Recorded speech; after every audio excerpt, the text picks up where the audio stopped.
Welcome back. Let's start talking about how we would go about reading data from the internet as opposed to reading data from our local computer. So as we go forward, we're probably going to be in a more distributed cloud-based model of computing. And so more and more often, we're going to be reading data from sources that are out on the internet rather than sources on our local machine. So we need to know how to do that. Sometimes doing that will be using database queries, and that's a different class. That's beyond the scope of this course.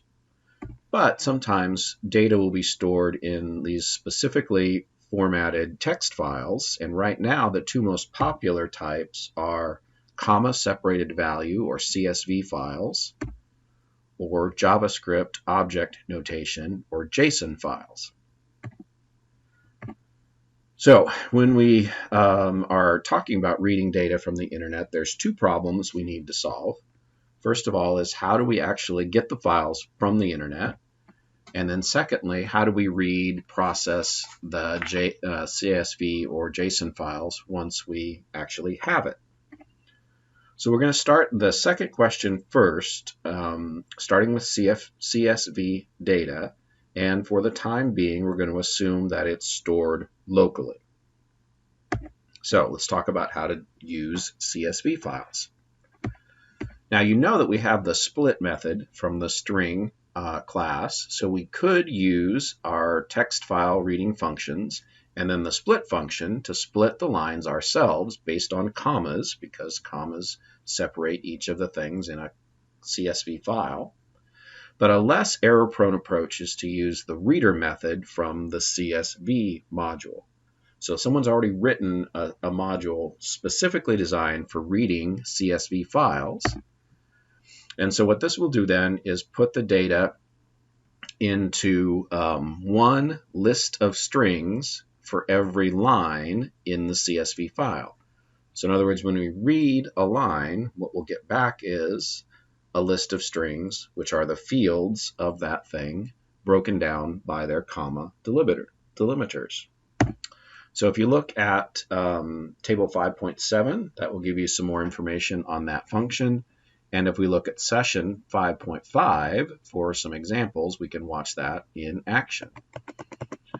So if we go into our session 5.5, using the CSV reader method, this is going to be using an earthquakes3.csv file.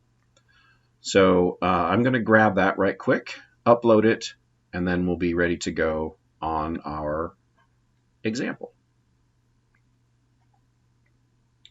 All right, as you can see, the earthquakes3.csv is also in the Chapter 5 module on Canvas. So we can click into that.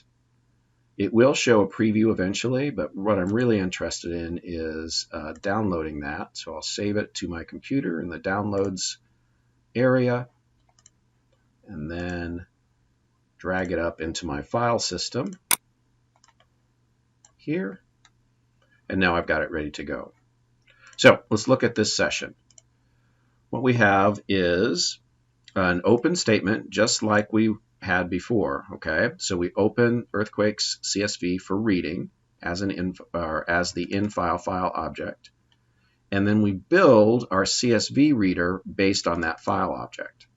So CSV.reader on the in-file produces a CSV reader object, and now we can iterate through that for every line in that CSV reader. We can print it out. What we should see is just a list of string entries.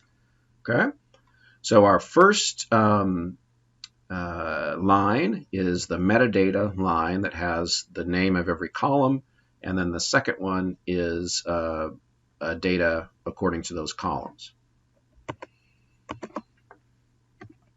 All right, so our problem that we're going to be approaching then is to look at statistics on earthquake magnitudes. And so we're going to be looking at this data set right here, which is a JSON data set eventually is what we're going to be reading. It's a large set of data from the U.S. Geological Survey. Okay, so that's the data we're going to be reading.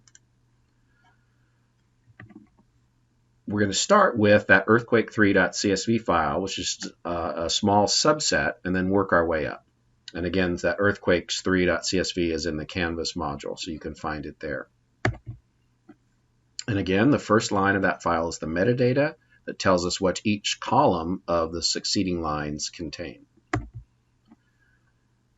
A sub-goal that we're going to look at in the next video is to make a function to look up a column index given the name of that column.